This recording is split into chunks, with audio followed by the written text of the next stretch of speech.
Voice of Ashok நண்பர்களுக்கு வணக்கம். இன்றைக்கி நம்ம எதை பற்றி பேச போகிறோன்னா, கரூர் சம்மந்தப்பட்ட தீர்ப்பு வெளிவந்திருக்கு. நம்ம தளபதி அவர்களும் ட்விட்டரில் ஒரு பதிவு பண்ணியிருந்தார், நீதி வெல்லும்னு. கட்டாயமாக நமக்கான நீதி கிடைக்கும். இது முதல் படி தான். தொடர்ச்சியாக நம்ம இதை பற்றி பேசுவோம். இப்போ கள அரசியலை பற்றி தொடர்ந்து விவாதிப்போம். நேற்றைக்கு உச்சநீதிமன்றம் சிபிஐக்கு உத்தரவிட்டிருக்காங்க. இதை கடுமையாக சமூக வலைதளங்களில் திமுக ஆதரவாளர்கள் பிஜேபி கைக்கு போயிட்டாரு, இனிமே தாவேகாவை காப்பாற்ற முடியாது, இந்த சிபிஐ விசாரணைங்கிறது அவர் பிஜேபி கூட இணக்கமாக போனதுனால தான் விசாரணைக்கு வந்திருக்கு அப்படின்ட்டு உச்சநீதிமன்ற தீர்ப்பை சொல்லி குறிப்பிட்டு கருத்துக்கள் சொல்லிட்டு இருக்காங்க. இது குறித்து உங்களுடைய கருத்தை சொல்லுங்கள். இல்லை, அந்த மாதிரி சொல்கிறவங்க பார்த்தீங்கன்னா யாருன்னா, எங்களை அரசியல் ரீதியாகவே வீழ்த்தணும், எங்களை விமர்சனம் பண்ணணும்னு சொல்லிட்டு பேசுகிறதா விமர்சனம் பண்ணுவாங்களே. நாங்கள் கட்சி தொடங்கும் போதே நாங்கள் சொல்லிட்டோம், எங்களோட கொள்கை எதிரி பிஜேபின்னு சொல்லிட்டு. சரிங்களா? அப்போ கொள்கை எதிரி பிஜேபின்றப்போ நாங்கள் எப்படி அவங்க கூட சேர முடியும்? அதுவே மிகப்பெரிய தவறு. அதனால் அப்படி சேரத்துக்கான வாய்ப்பே கிடையாது. நாங்கள் கேட்டது என்னன்னா, உச்சநீதிமன்ற நீதிபதி தலைமையில் ஒரு விசாரணை குழு அமைக்கணும்னு சொல்லிட்டு தான் நாங்கள் உச்சநீதிமன்றத்தில் ஒரு மனுவாக கொடுத்துருந்தோம். ஆதவர்ஜனா தலைமையில் மனுவாக கொடுத்துருந்தோம். அதுதான் விசாரணைக்கு வந்திருக்குது. அந்த விசாரணை அடிப்படையில் தான் எங்களுக்கு அந்த ஒரு விசாரணை குழு அமைச்சிருக்காங்க. அது எங்களுக்கு திருப்தி அடையதே தவிர இவங்க வைக்கிற விமர்சனத்துக்குலாம் நாங்கள் பதில்கிட்ட சொல்லணும் அவசியமே கிடையாது. நாங்கள் எந்த காலத்துக்கும் பிஜேபி கூட கூட்டணி சேர்றதுக்கோ அவங்களோட கைப்பாவே மாறுறதுக்கான வாய்ப்பு 100% கிடையாதுன்றதை இந்த நேரத்தில் தெரிவிச்சுக்கல. சிபிஐ இதற்கு முன்பு சிபிஐ பிஜேபியோட கைப்பாவையாக இருக்குது அப்படின்ட்டு விமர்சனத்தை தலைவர் அவர்களே வச்சுட்டாங்க. அப்படிப்பட்ட சூழலில் இப்போ சிபிஐ வரதை நீங்கள் ஏற்றுக்கிறீங்க, அதை மகிழ்ச்சியாக கொண்டாடுறீங்க அப்படிங்கிற மாதிரி ஏன் கேட்குறாங்க? இல்லை, அதாவது நான் ஃபஸ்ட்டு சொன்ன மாதிரி தான், இதை விமர்சன பார்வையாக தான் பல பேர் பார்க்குறாங்களே தவிர நாங்கள் தெளிவாக இருக்கிறோம். நாங்கள் என்ன ஒரு கேஸை ஃபைல் பண்ணோம், அதில் என்ன தீர்ப்பு வந்திருக்குது, அதன்படி தான் நாங்கள் பயணிக்க போகிறோமே. சரிங்களா? அதாவது பாதிக்கப்பட்டவங்களும் சிபிஐ வேணும்னு சொல்லிட்டு பதிவு பண்ணியிருக்காங்க, வழக்கு கேட்டிருக்காங்க உச்சநீதிமன்றத்தில். அவங்களுக்கான தீர்ப்பை தான் சிபிஐ விசாரணை கொடுத்துருக்காங்க. எங்களுக்கு தனியாக ஒரு எஸ்ஐடி வேணும்னு சொல்லிட்டு நாங்கள் கேட்டிருக்கோம். உச்சநீதிமன்ற தீர்ப்பை நான் எப்படி பார்க்குறோன்னா, இது ஒரு ஓய்வு பெற்ற நீதிபதியோட தலைமையில் ஒரு விசாரணை கூட அமைச்சிருக்காங்க. அவங்க மூலியமா தான் இந்த விசாரணை தொடங்க போகுது. அவங்க தான் சிபிஐ கண்காணிக்க போறாங்க, இவங்க எந்த அளவுக்கு விசாரணை பண்றாங்கன்றது. அதையும் பார்த்தீங்கன்னா மாதம் ஒரு முறை அவங்க விசாரணை குழு விசாரிச்சு அந்த தலைமை நீதிபதிக்கு அறிக்கையை சமர்ப்பிக்கணும். இது இந்த அளவுக்கு கண்காணிக்கிறதுனால தான் நாங்கள் மனப்பூர்வமாக அதை ஏற்றுக்கணுமே.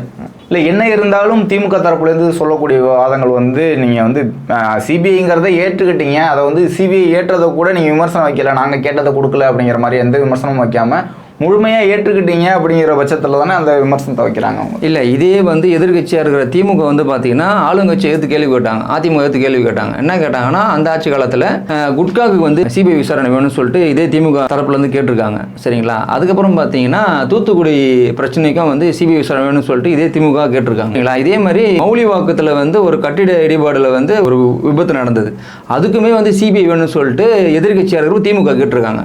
இப்போ எதிர்கட்சியாக இருக்கும் போது சிபிஐ அவங்களுக்கு நல்லவங்களா தெரியுறாங்க. இப்போ ஆளுங்கட்சியாக இருக்கும்போது மட்டும் சிபிஐ கொண்டு வந்தால் சிபிஐ வேணான்னு சொல்றாங்கன்னா இவங்களுக்கு இரட்டை நிலைப்பாடுன்றது இவங்களுக்கு தெரிஞ்சிடும். மக்கள் அதான் விரும்புறாங்க. இது ஒரு நியாயபூர்வமான ஒரு கேள்வியே தானே தாவேக தரப்புல கேட்குறாங்க. இங்க இருக்க விசாரணை அஸ்ராகார் தலைமையில் விசாரிக்க போகுது எஸ்ஐடி, அதே போல ஒரு நபர் ஆணையம் விசாரிக்க போகுது.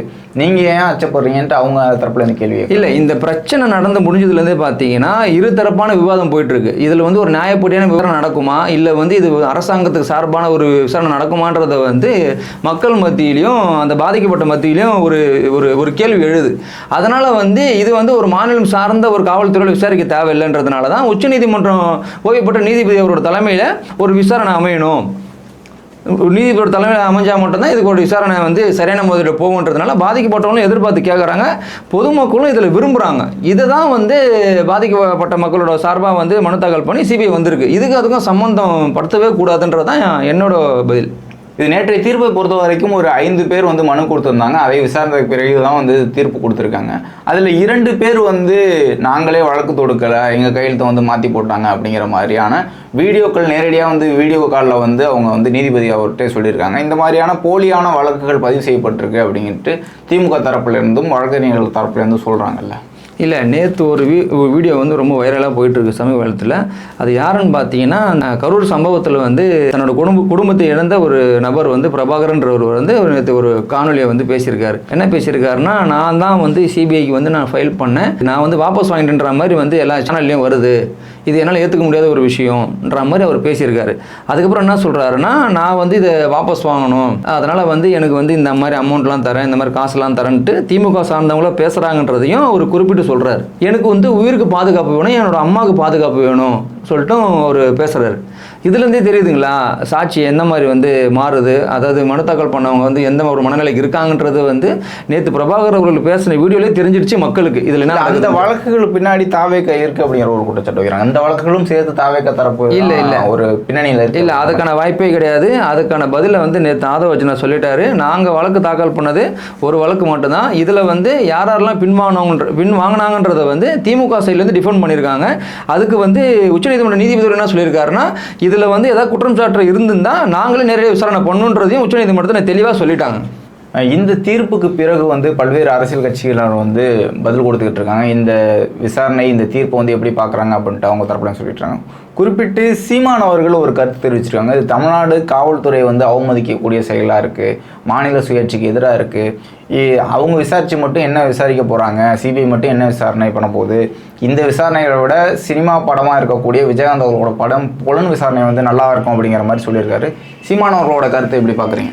இல்லை, அவர் வந்து ஒவ்வொரு பேச்சுமே பார்த்தீங்கன்னா இந்த ஒரு கேஸ் சம்மந்தப்பட்ட இந்த கரூர் சம்மந்தப்பட்ட விஷயத்தில் வந்து எல்லாமே முரண்பாடாக தான் இருக்குது. ஏன்னா அன்றைக்கி சம்பவம் நடந்த அன்றைக்கி நைட்டு போய் பேசுகிறாரு, ரொம்ப ஒரு பணிவாக பேசுகிறாரு. தம்பிக்கு வந்து நாங்கள் பக்கபலமாக இருக்கிறோம், தம்பியால் வர முடியலன்னா நாங்கள் வந்து பார்க்குறோம், தம்பி வந்தானே அண்ணன் வந்தாண்ணே, தம்பிக்காக நான் சப்போர்ட்டாக இருப்போம், தம்பி வந்து ரொம்ப ஒரு மனம் உருகி ரொம்ப ஒரு கவலையில் இருப்பாருன்ற மாதிரி அன்றைக்கி நைட்டு ஒரு பேச்சு பேசுகிறாரு. அதே வந்து ஒரு 3 நாள் கழிச்சு என்ன பேசுகிறாருன்னா அப்படி ஆப்போசிட் ஸ்டாண்ட் எடுக்கிறாரு. ரொம்ப அவதூறாக பேசுறது, ரொம்ப தளபதி பேசுறதை வச்சு நடிச்சுலாம் காமிச்சு அப்படி இப்படிலாம் வந்து பேசுகிறாரு.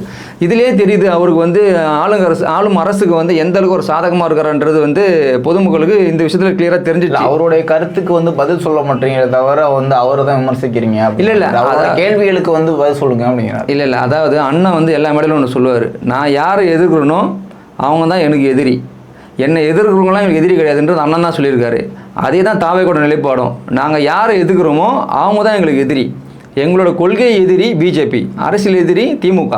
நாங்கள் இங்கே எதிர்த்து வேலை செய்கிறப்போ இவர் என்ன தான் பேசினாலும் கொண்டாலும் சரி இவருக்கான பதில் நாங்கள் கொடுக்க மாட்டோம். ஏன்னா மாநில சுயாட்சிக்கு எதிராக இருக்கும் சிபிஐ விசாரணைங்கிறது, தமிழ்நாடு காவல்துறைக்கு வந்து எதிராக இருக்கும். ஏன்னா சிபிஐ வேண்டாம் அப்படிங்கிறது தானே தாவேக்காவோட நிலைப்பாடு இருக்கும் அப்படின்னு கேட்குறாருல. சரி, ஓகே. இப்போ அண்ணன் வந்து ஒரு 6 மாதத்துக்கு முன்னாடி இல்லை இவர் அண்ணன் காவல்துறை பற்றி பேசின வீடியோலாம் நான் எடுத்து கொடுக்கட்டுமா உங்களுக்கு? காவல்துறை மேலே அவ்வளோ கண்ணியமாக இருக்காரா? எல்லாருக்கும் காவல்துறை மேலே கண்ணி இருக்குது, சரிங்களா? ஆனால் இவர் காவல்துறை பற்றி என்னென்ன பேசியிருக்காருன்றதெல்லாம் சமூக நலத்தில் இருக்குது.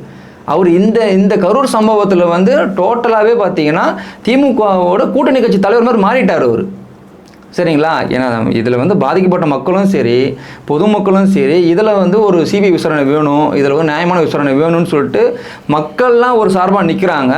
இவர் ஆளும் தரப்புக்கு ஆதரவாக இந்த மாதிரி பேசுகிறாருன்னா அப்போ அவர் யாருக்கு வந்து கைப்பாவே வேலை செய்கிறார்? அவர் முத்து அவர்களோட மரணத்துக்கு பிறகு தான் அண்ணனோட ஸ்டாண்டே பார்த்தீங்கன்னா டோட்டலாகவே மாறுது. அதுவும் ஒவ்வொரு ப்ரெஸ் மீட்லேயும் சரி, ஒவ்வொரு நிகழ்ச்சியிலையும் சரி, ஒவ்வொரு பொதுக்கூட்டத்திலையும் சரி தளபதி அவர்கள் விமர்சனம் பண்ணாத நாளே கிடையாது. அவர் மட்டும் இல்லை, அவர் கட்சியை சார்ந்த 2ஆம் கட்ட தலைவர் 3ஆம் கட்ட பேச்சாளர் எல்லாமே இதுதான் வேலையாக போச்சு. அவங்களுக்கு வந்து நிறைய வேலை இருக்குது. அவங்க கட்சியை கட்டமைக்கணும், அவங்க தேர்தலில் போட்டி போட போகிறாங்க, அதை நோக்கி பயணிக்க மாட்டாங்க. தளபதி கட்சி ஆரம்பிச்சதுக்கப்புறம் தளபதி பற்றியே முழுக்க விமர்சனம் பண்ணுறதே வந்து திமுகவை விட பிஜேபியை விட நாம் தமிழருக்கு தான் இதில் மிகப்பெரிய பங்குன்றது தான் இந்த நேரத்தில் நான் தெரிவிச்சுக்கிறேன். இன்றைக்கு சிபிஐ விசாரணை கூட நாம் தமிழக கட்சியினர் கடுமையாக விமர்சனம் பண்ணுறாங்களா? இல்லை, அதுதான். அதாவது தமிழக அரசு வந்து நிலைப்பாடு எடுக்குதோ அதோட ஒட்டி பல விமர்சனத்துக்கு வந்து இவங்களாம் வந்து போயிட்டாங்க, அவங்க கூடவே பயணப்பட்டு போயிட்டாங்க கொஞ்ச நாளாகவே, சரிங்களா? ஏன்னா அவங்க எந்த ஸ்டாண்டில் நிற்கிறாங்கன்னா இதில் ஒரு முக்கியமான விஷயம், இப்போது திமுக வந்து நேரடியாக வந்து தளபதி அவர்கள் விமர்சனம் பண்ணாது. ஏன்னா தளபதி விமர்சனம் பண்ணாங்கன்னா தளபதியோட வளர்ச்சி இன்னும் பன்மடங்கு அதிகமாகிடும். ஏற்கனவே இப்போ அதிகமாக தான் இருக்குது. அதனால் அவங்க நேரடியாக விமர்சனம் பண்ண முடியாமல் இந்த மாதிரி நாம் தமிழர் கட்சியை சேர்ந்த அண்ணன் சீமான் போன்ற ஆட்கள், அதுக்கப்புறம் அவங்க கட்சியோட 2ஆம் கட்ட தலைவர்கள் இவங்களெல்லாம் வச்சு பேச வைக்கிறாங்க, புரியுதுங்களா? இதுலேயே தெரியுது இவங்க வந்து ஒரு இணக்கமான செயல்பாட்டில் தான் இந்த 2026 தேர்தலில் வந்து நானும் போட்டி போடுற மாதிரி போட்டி போடுறேன், நீங்களும் போட்டி போடுற மாதிரி போட்டி போடுங்க, ஆனால் நான் திமுக அடிக்க மாட்டேன், என்னோட அஜெண்டா டிவிக்கு அடிக்கணும், அதுதானே நான் தொடர்ச்சியாக அடிக்கிறேன்ன்றது தான் வந்து இந்த 2026 கல அரசியலே வந்து இப்படி தான் போகும். ஆனால் மக்கள் தெளிவாக இருக்கிறாங்க, யார் என்ன ஸ்டாண்ட் எடுப்பாங்க, யார் என்ன பேசுவாங்க, யார் என்ன பண்ணுவாங்கன்றதை வந்து மக்கள் பார்த்துன்னு தான் இருக்காங்களே. மக்கள் இதற்கான சரியான பதிலையும் சரியான முடிவையும் 2026 தேர்தலில் கொடுப்பாங்கன்றதை வந்து நாங்கள் நம்பிக்கையாக பயணிச்சுட்டு இருக்கோம். காலம் பதில் சொல்லும், வெற்றி நிச்சயம்.